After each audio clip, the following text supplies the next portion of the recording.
Part 2. Part 2, friends. Nandito kami sa kasal. Naputol kasi tumawag yung kinasal. Yung babae ba? Yung estudyante nga. Tumawag sa akin. Sabi ko ay, naputol tuloy yung tawag. Naputol tuloy yung aking video. Kain tayo, friends. Nandito kami, friends, oh. Nahirapan ako kumain, friends. Ang dami-dami. Pero busog ko na, friends, oh. Kain tayo dali. Maso. This is kalbi yata tawag. Kalbi. May buto ba? May buto. Yun lang talaga ang favorite ko, friend. Gwapo na ang asawa niya. Pag maganda talaga, madaling makapag-asawa, no?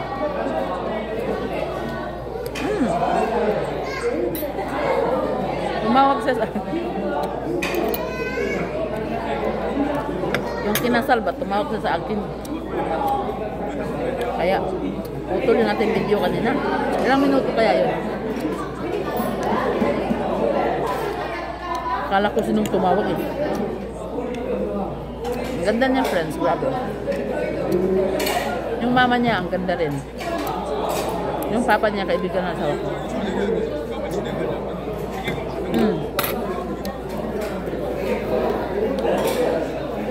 Alam mo, ang bait ng mama niya. Dami na sa elementary school pa ako. Dami niyang binigay sa akin na regalo. Ang mama niya. Bag na mamahalin, mga damit na mamahalin. Ang mama niya. Ewan ko, na-enjoy lang siya.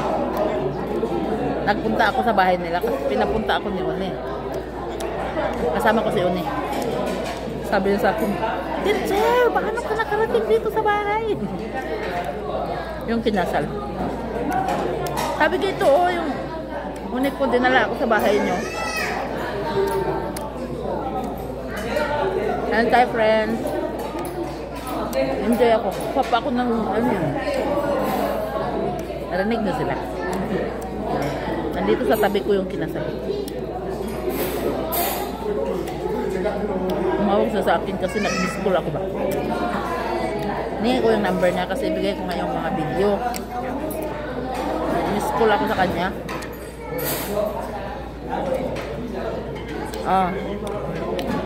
Tumawag siya sa akin, nag-video ako, naputol ko lang.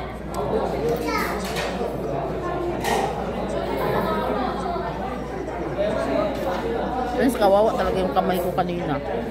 Nilublog dun sa napakainit. Para kung mamatay sa init talaga. Yung video ko dati, diba? Sis itong kinain ko. Ang yaman nila, may sis pa sila. Salad ba? Sa atin ko, hindi ko makain yung sis na ganito. Dito hindi siya maala. Masarap. Ano sabi ko? May video ako dati, di ba? Nilubog yung kamay sa mainit. Tapos, may parang kandila siya. Nag-form siya ng kamay. Tapos tatanggalin mo siya. Pag masakit yung kamay, ganun ang ginagawa sa Korea. Tapos yung katawan mo.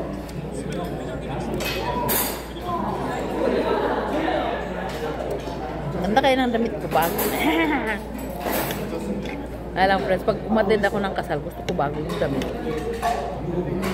Ewan ko ba, parang may panata ako ganun. Kahit saan ko, pag nagpunta ako sa mga tour, mga ganun, gusto ko bago yung damit. Pero akala nila lang hindi luma kasi pareho ang kulay. Hindi, gusto ko kasi pag kulay ng damit, isang kulay lang ang gusto ko. Pabalik-balik. Kung bili ako ng damit na isang kulay, 10 piraso, 5 piraso, pero parehong kulay. Pero hindi ko siya isusuot lahat.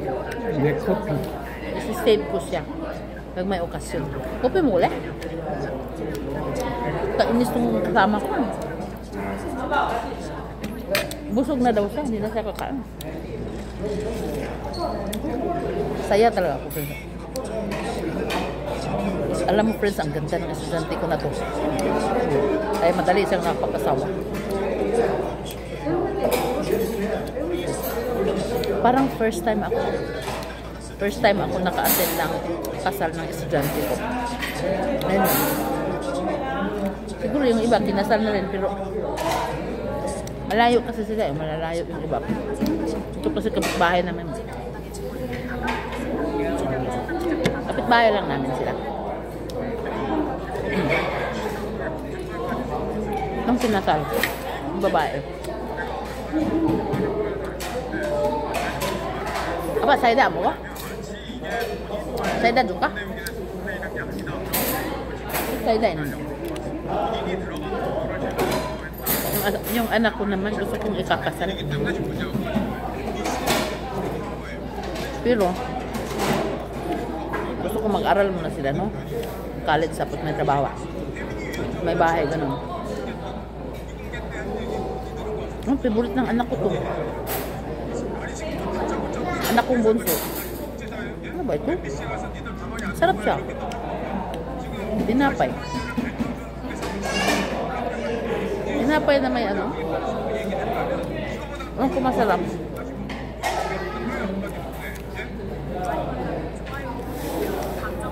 Maya ipasa ko sa kanyang video. Hanggang sa bahay. Lahat hanggang dulo. Pininsured. Ano ang regalo ko sa kanya? Ganon ako pag may kinakasal. Pet-shirt ko lahat ang regalo. Tuwang-tuwa. Lahat sila, mga Korean. Dami may natang kinasal, no? Ano kaya ito? Alam mo to? Basta kinuha ko lang, di ko alam kung ano eh. Parang siyang seafoods. Parang seafoods. Ayun o. Alam mo yan? Parang shell. Ang sarap. Parang shell na seafoods. Hala, 7 minutes na. Shit. Bye-bye. Nalipit ang sakon.